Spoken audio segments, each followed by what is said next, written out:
exciting. And what do we get? We get the matchup we were kind of hoping for. And now he's playing, isn't that the Réti? No? The one he had to play? The Réti. Yeah. You're right. Good spot. He's played the move that the viewers voted for. Magnus always gives the viewers what they want, and that's a nice watch as well, I've got to say, reflecting the screen. Oh, and then Magnus moved it away. But there was a small smile, a half smile from Hans Niemann when the game began. I think this pairing is going to motivate Hans. I'm not sure Magnus wants to be here. And this Réti is going to lead to a very tense battle. Wow, strap the seatbelts up, everyone. It's going to be a ride. David, I don't know much about the Réti. Can you tell me a bit about it? Yeah, so the Réti opening, it was named after Richard Réti, a Hungarian grandmaster, and it's essentially a way to postpone tension. You give the center to your opponent. It's called a hyper-modern opening. And that's because often you fianchetto both bishops and you kind of attack the center from the side. And I think until the kind of mid-1900s, it was frowned upon. No, everyone went e4 or d4 and occupied the center with pawns. Here you try and occupy it with pieces. But you want to strike. You want to strike in the center delayed, right? Exactly. Yeah. And I think you called it because there we go. The strike does happen sooner rather than later is needed. And there we go. Magnus pushes back the enemy bishop that was hitting his queen. And often the Réti transposes to lots of other openings as well. Sometimes it becomes a d4 opening, but here Magnus held back with his pawn. Sometimes it becomes like a reverse Sicilian. I'm expecting Magnus to capture here. And either way, it just ensures the game is a long one. It's my favourite opening because I like my long games. And is it? Yeah. I hate theory nowadays. Nobody really knows what to do against the Réti. There's no way to force anything with black, which is nice. Do you know why the evil bar says Magnus is much better? Good question. If I'm thinking, normally it means that there's something forcing here. So, okay, he plays something really slow. I would have maybe thought it was a capture in the center. Black's knight takes back, and then white could have hit the bishop, and then pushed another pawn to open up the bishop and try to trap this bishop in the process. But Magnus goes for a slower approach. I think it's one of those where it's like, if you find all the best moves and evaluate it well, probably with a 1 minute kind of sacrifice of your time, then you find it. But I don't think it was so easy for Magnus Carlsen there. And now it's probably the most blocked position I've seen in weeks. Look at the pawn chain. But I feel like just viewing Magnus in the picture here, he looks a lot sharper right now, a lot more into this game than what we've seen in the past today. Yeah, he's probably not going to struggle for motivation in this game. No, he wants to win. I think they both really want to win. And, okay, very, very blocked.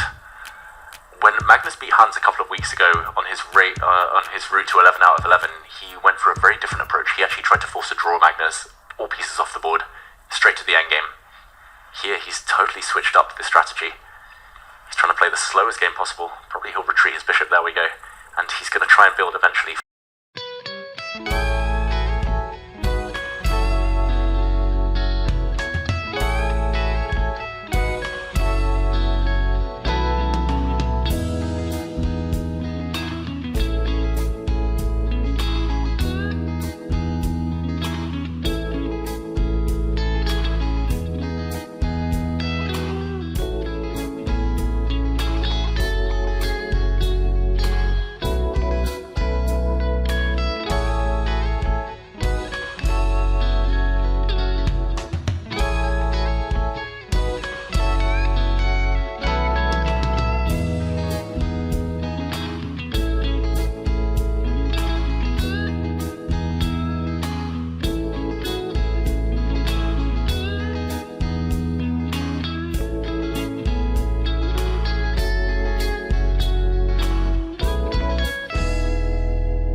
is kryptonite, as we've learned in the last month. In the meantime, still so tense.